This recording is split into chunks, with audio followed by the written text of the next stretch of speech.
నంద్యాల జిల్లాలో అవుకు రిజర్వాయర్ కు గండి కలకలం రేపింది. అంతేకాదు అవుకు రిజర్వాయర్ కుంగింది. దీంతో రిజర్వాయర్ కట్టపై అధికారులు అప్రమత్తమయ్యారు. వేగవంతంగా మరమ్మతులు చేపట్టారు. రిజర్వాయర్ కుంగి స్వల్ప గండి పడ్డంతో స్థానికులు సమీప ప్రాంత వాసులు భయాందోళనకు గురవుతున్నారు. గండి పడ్డంతో చుట్టుపక్కల 66 గ్రామాల ప్రజలు భయపడుతున్నారు. తమ గ్రామాలు నీట మునుగుతాయేమోనని అల్లాడిపోతున్నారు. ఇదిలా ఉంటే ఎవరూ భయపడాల్సిన అవసరం లేదని అధికారులు అటు భరోసా కల్పిస్తున్నారు. ఇదే అంశానికి సంబంధించిన పూర్తి సమాచారాన్ని మా ప్రతినిధి బసవరాజు లైవ్ ద్వారా అందిస్తారు. బసవరాజు, చెప్పడం ప్రస్తుతం అక్కడ పరిస్థితి ఏంటి?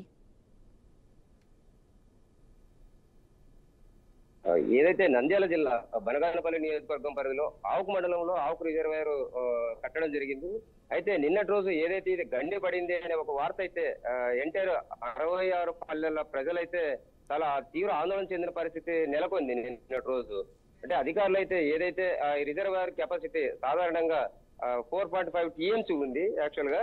అంటే ప్రతి సంవత్సరం కూడా 3.5 టీఎంసీ అక్కడ నీరు నిల్వ ఉంచాల్సి ఉండింది. అయితే ఈసారి అదనంగా 4.12 కెపాసిటీ పెంచి నీరు నిల్వ చేయడం వల్ల అక్కడ గండిపడి అంటే ఏదైతే రిపీట్ ఉందో గండిపడి కుంగినట్లు మనకు తెలుస్తా ఉంది. అయితే అప్రమత్తమైన అధికారులు అయితే ఎస్ఆర్బీసీ అధికారులు అయితే వెంటనే స్పందించి ఆ గండిని పూడ్చి చర్యలు అయితే తీసుకోవడం జరిగింది.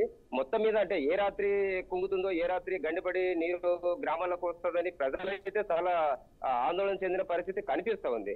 అయితే ఎస్ఆర్బీసీ చీఫ్ ఇంజనీర్ మాత్రం చెప్తా ఉన్నాడు, ఎలాంటి భయాందోళన గురి చెందాల్సిన అవసరం లేదు, గండి పూడ్చాము, అది స్వల్ప గండి పడిన విషయమే, కాంక్రీట్ కి ఏం ప్రమాదం లేదు.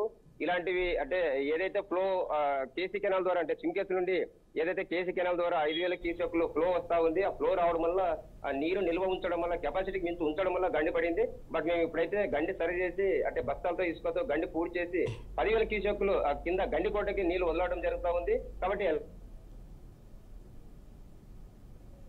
Right thank you Basavaraj.